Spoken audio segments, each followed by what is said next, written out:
Hi everyone, welcome to the SFM audio bite session, a very quick and easy way to learn the SFM theory.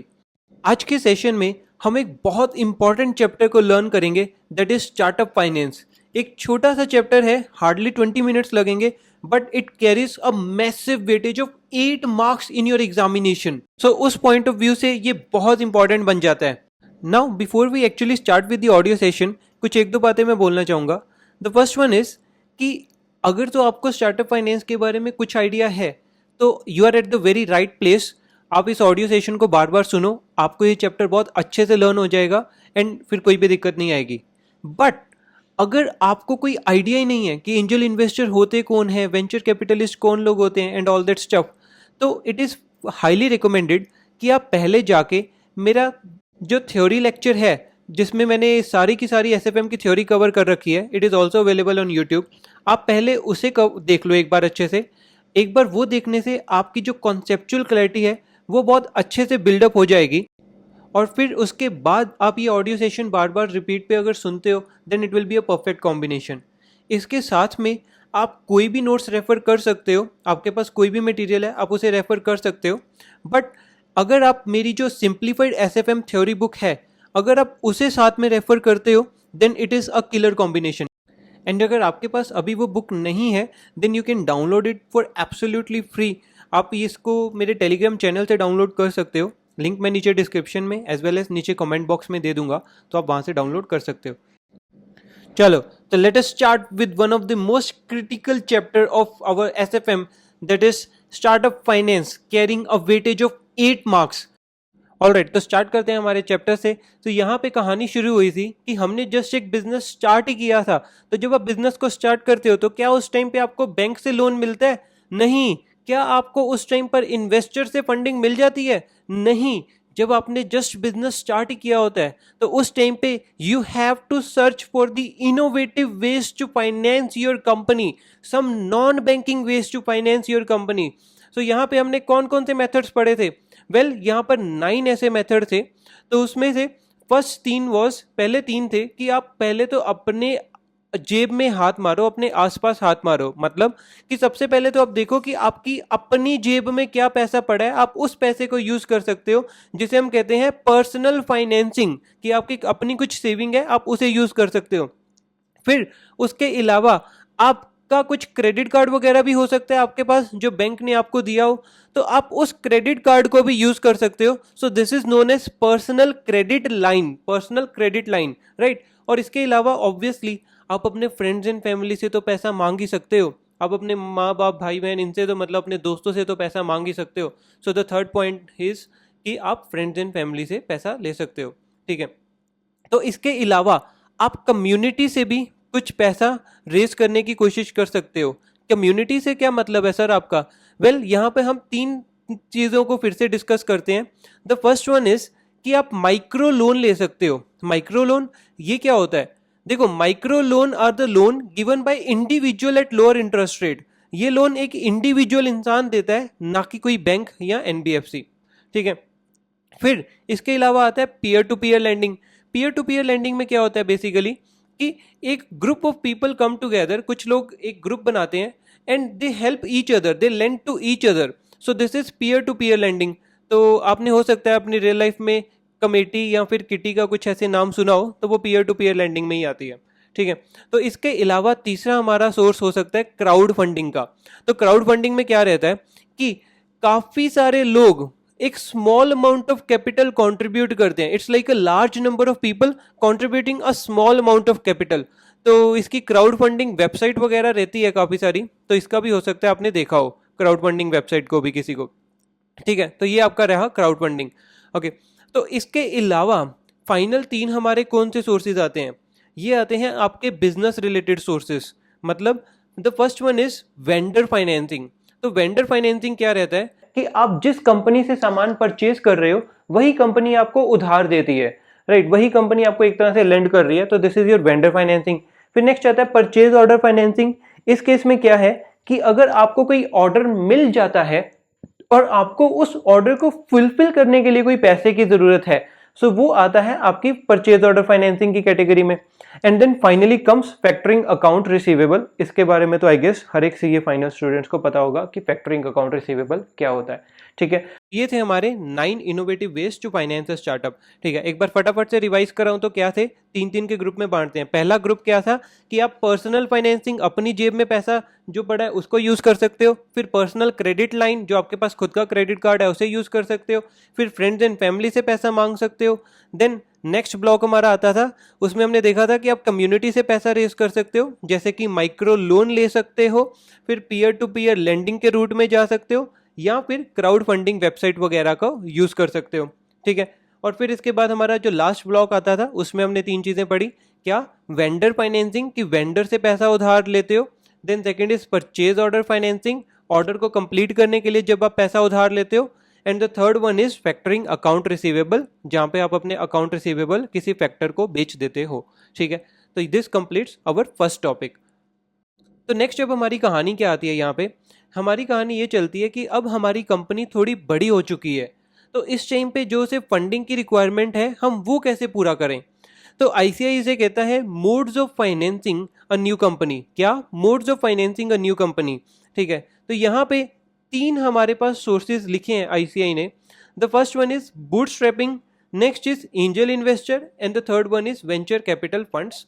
तीनों को एक एक करके discuss करते हैं। सबसे पहले आते हैं बूटस्ट्रैपिंग पे। तो बूटस्ट्रैपिंग क्या होता है, तो बूटस्ट्रैपिंग क्या होता है कि जब आप अपनी कंपनी के ऑपरेटिंग रेवेन्यूज को यूज करते हो in order to meet your expenses, या फिर कंपनी को एक्सपेंड करने के लिए जो पैसा चाहिए वो अगर आपके ऑपरेटिंग रेवेन्यू से ही आ रहा है तो दिस इज बूटस्ट्रैपिंग। तो फॉर एग्जांपल आपने 10 लाख की सेल्स की, तो उससे आपको कुछ पैसा बचा होगा, तो उस पैसे को आप यूज कर रहे हो अपनी कंपनी को एक्सपेंड करने के लिए। सो this is bootstrapping, right. Bootstrapping का प्रैक्टिकल लाइफ में सबसे सबसे बड़ा फायदा ये रहता है कि आपको इस केस में किसी को भी अपने शेयर नहीं बेचने पड़ रहे, आपको किसी को भी अपनी इक्विटी नहीं बेचनी पड़ रही, ओनरशिप कंपनी की आपके पास ही रह रही है। सो this is a very very big advantage of bootstrapping, specially in real life. ठीक है, सो this is what bootstrapping is. अब आईसीआई यहाँ पे लिखता है कि आप बूटस्ट्रैपिंग कैसे कैसे कर सकते हो, आप बताओ कैसे कैसे कर सकते हो। यहाँ पे 3 तरीके थे। पहला था ट्रेड क्रेडिट, कि आप सामान उधार पे ले सकते हो। सेकंड वन वाज फैक्टरिंग, कि आप अपने अकाउंट रिसीवेबल किसी फैक्टर को बेच सकते हो। और तीसरा क्या था, लीजिंग, कि आप एसेट को परचेज करने की जगह उसे लीज पे ले सकते हो। So these were the 3 ways of bootstrapping.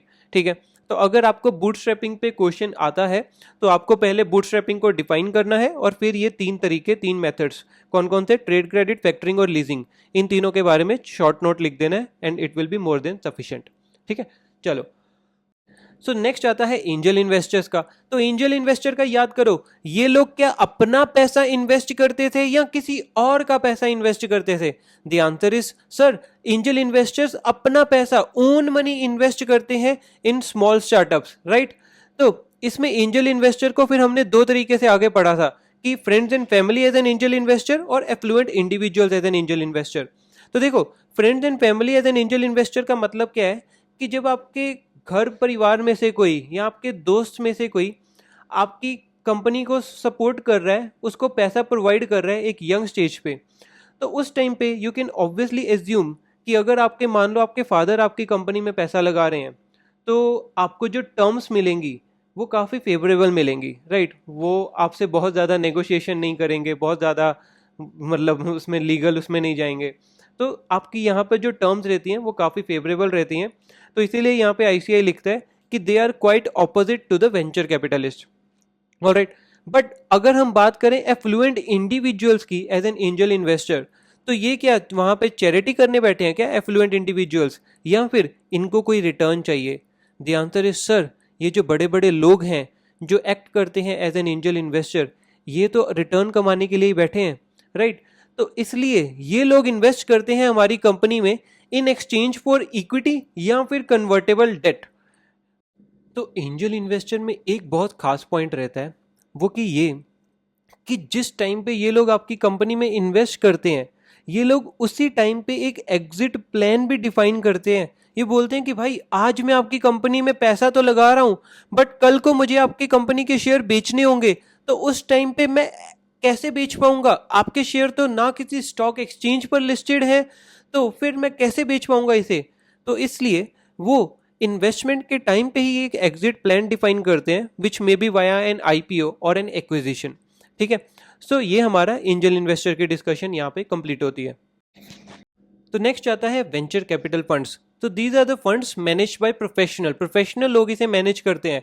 But खास पॉइंट ये है कि क्या ये इन लोगों का अपना पैसा होता है या फिर दूसरे इन्वेस्टर्स का पैसा होता है? The answer is sir, venture capital funds में तो दूसरे लोगों का पैसा होता है और ये प्रोफेशनल लोग तो उस पैसे को मैनेज करते हैं, राइट? तो ये जो वेंचर कैपिटल फंड्स होते हैं ये काफ़ी बार स्मॉल यंग कंपनीज में इन्वेस्ट करते हैं। सो this is basic of venture capital funds. Next इसमें आता है कि कैरेक्टरिस्टिक्स ऑफ वीसी क्या है और एडवांटेजेस ऑफ वीसी क्या है। तो देखो, कैरेक्टरिस्टिक्स ऑफ वीसी को याद करने के लिए तो हमने सिंपल सा बना रखा है कि पहले तो आप बहुत खुश होते हो कि अरे क्या बात है, मेरी कंपनी में वीसी आ गया है, अब मेरी कंपनी को वीसी एक वेंचर कैपिटल फंड सपोर्ट कर रहा है। But later on you realise कि वीसी इतनी दखलंदाजी करता है, इतना प्रेशर डालता है आप पे कि they make your life a living hello.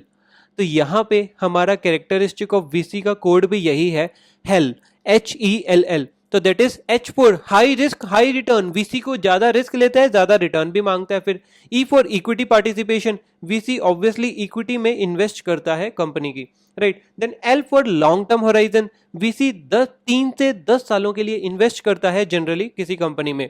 And then final L is lack of liquidity. इस पॉइंट को ध्यान से सुनना, ये पॉइंट मोस्टली बच्चे गलत करते हैं, इसलिए 200% अटेंशन के साथ सुनना कि देखो, वीसी जब भी किसी कंपनी में इन्वेस्ट करता है तो मैंने अभी भी बताया आपको कि जो स्टार्टअप यंग कंपनीज होती हैं इनका शेयर किसी स्टॉक एक्सचेंज पर लिस्टेड तो होता नहीं है। तो इन दैट केस इनका शेयर जब आप बेचने जाते हो तो बहुत दिक्कत आती है। The shares are very illiquid, finance term में हम इसे कहते हैं इलिक्विड। तो जब वीसी आपकी कंपनी में इन्वेस्ट कर रहा होता है तो उसे पता है ये फैक्ट कि आपके शेयर लिक्विड नहीं है, तो एक लिक्विडिटी रिस्क वीसी को फेस करना पड़ता है और इसी लिक्विडिटी रिस्क के लिए वो एक लिक्विडिटी रिस्क प्रीमियम भी चार्ज करता है, राइट? यही चीज यहाँ पे आईसीआई भी लिखता है कि venture capital funds adjust liquidity risk premium against the price and required return. Alright, so this was our last point. Then next हमारा आता है advantages of bringing a VC. तो देखो, अगर आपकी कंपनी के पीछे वीसी का हाथ है तो it's just like bringing a lion to the company. ऐसे है कि किसी शेर का हाथ है आपके पीछे, क्योंकि वीसी बहुत बड़े बड़े प्लेयर होते हैं, इनके पास हजारों करोड़ की कैपिटल होती है। तो यहाँ पे हमारा शॉर्ट फॉर्म क्या बनी? A lion. Advantages of bringing a VC क्या है? A lion. That is A for additional rounds of funding, कि अगर आपको कोई भी कल को एक्स्ट्रा फंडिंग चाहिए हो तो वीसी से आपको मिल सकती है। Then L for long term equity, VC क्योंकि लॉन्ग टर्म इक्विटी में इन्वेस्ट करता है इसलिए उसको शॉर्ट टर्म रिटर्न के लिए आपको प्रेशराइज नहीं करता। Then I for IPO, VC को काफी एक्सपीरियंस होता है कि कैसे कंपनीज को प्रिपेयर करना है आईपीओ के लिए, तो आपको उस एक्सपीरियंस से मदद मिल सकती है। Then O for other company experience, O for other company experience, कि देखो वीसी को काफ़ी कंपनीज के साथ एक्सपीरियंस रहता है क्योंकि उसने काफ़ी सारी कंपनीज में इन्वेस्ट कर रखा होता है। तो बेस्ड ऑन दैट एक्सपीरियंस वो आपको कोई एडवाइस प्रोवाइड कर सकता है which can be very valuable. And finally N for is network of contacts. ठीक है, तो advantages of bringing a VC क्या है? A lion, that is additional rounds of funding. L for long term equity, I for IPO, O for other company experience and N for network of contacts. ठीक है, next इसका आता है कि VC में investment का प्रोसेस क्या रहता है, मतलब how a VC actually makes investment, उसका पूरा प्रोसेस के बारे में आईसीआई यहाँ पे बताता है। तो देखो, यहाँ पे हम सबसे पहले तो क्या होगा, इमेजिन करो अपने दिमाग में कहानी मेरे साथ साथ। सबसे पहले तो वीसी के पास कोई डील आएगी ना, ऐसे बैठे बैठे थोड़ी ना किसी भी कंपनी में इन्वेस्ट कर देगा। सबसे पहले वीसी के पास कोई डील आएगी जिसे हम कहते हैं डील ओरिजिनेशन। इस स्टेज पे वीसी के पास एक डॉक्यूमेंट आता है जिसे हम कहते हैं इंफॉर्मेशन मेमोरेंडम। तो इंफॉर्मेशन मेमोरेंडम में जो भी कंपनी होती है, जो भी स्टार्टअप होता है, उसके बिजनेस मॉडल के बारे में, वैल्यूएशन के बारे में वो सब डिटेल रहती है।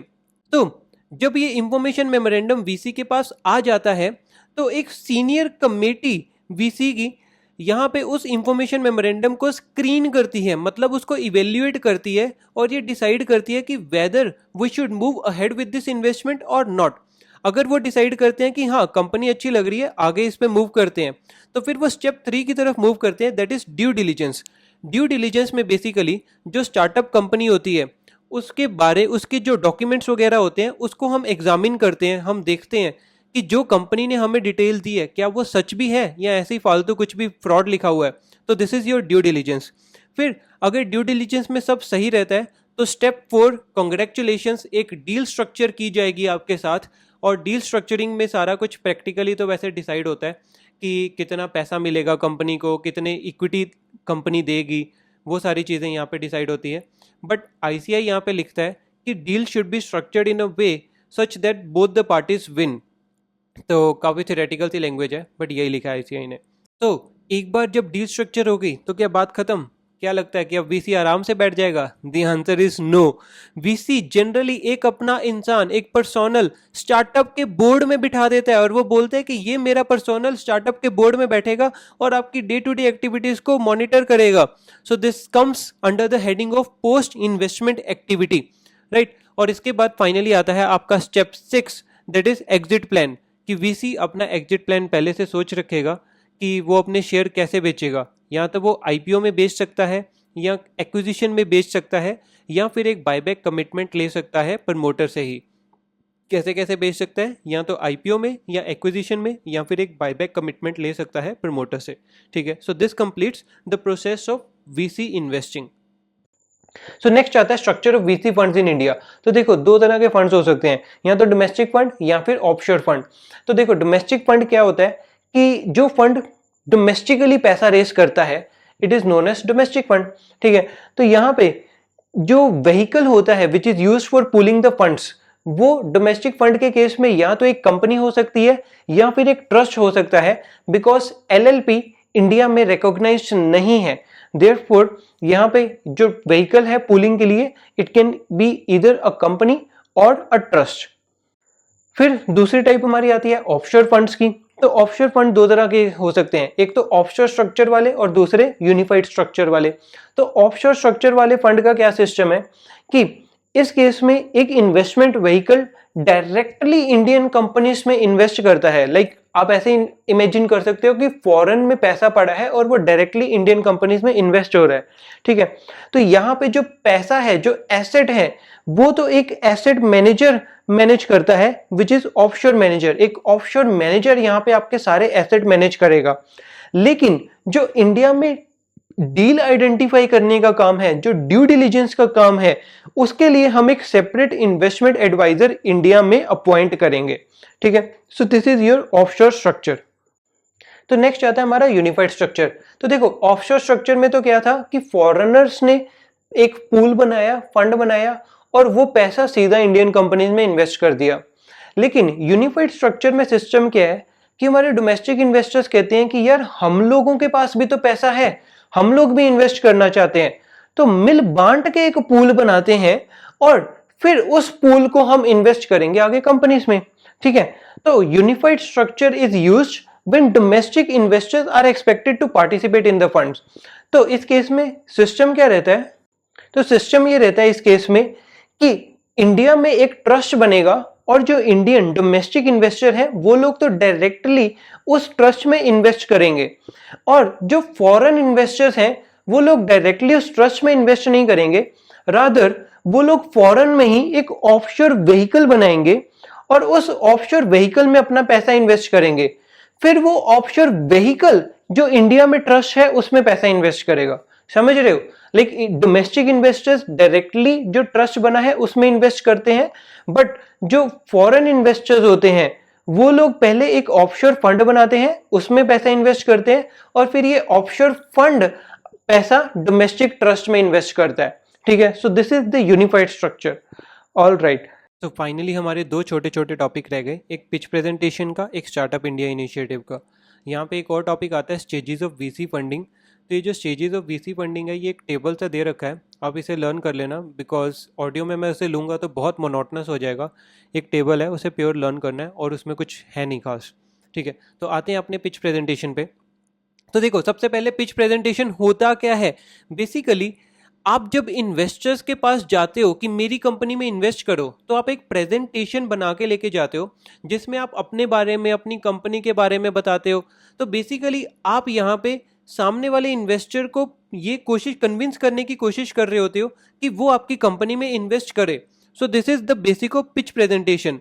तो इसमें क्या क्या इंक्लूडेड रहता है? वेल, आप अपने बारे में बताते हो, अपनी इंट्रोडक्शन देते हो, अपनी टीम की इंट्रोडक्शन देते हो, आप सामने वाले को बताते हो कि ऐसी क्या प्रॉब्लम है जो लोग फेस कर रहे हैं और आप उसका सोल्यूशन कैसे प्रोवाइड कर सकते हो। ठीक है, तो इसके अलावा आप बताते हो कि आप मार्केटिंग वगैरह अपने प्रोडक्ट की कैसे करोगे, कि देखो आपके पास सोल्यूशन तो है बट उसे बेचना भी तो आना चाहिए, तो आप मार्केट कैसे करोगे अपने प्रोडक्ट को, आपको वो भी बताना रहेगा। एज वेल एज कि आप कंपटीशन को कैसे हैंडल करोगे, उन्हें कैसे टैकल करोगे, आप उसके बारे में भी बताओगे।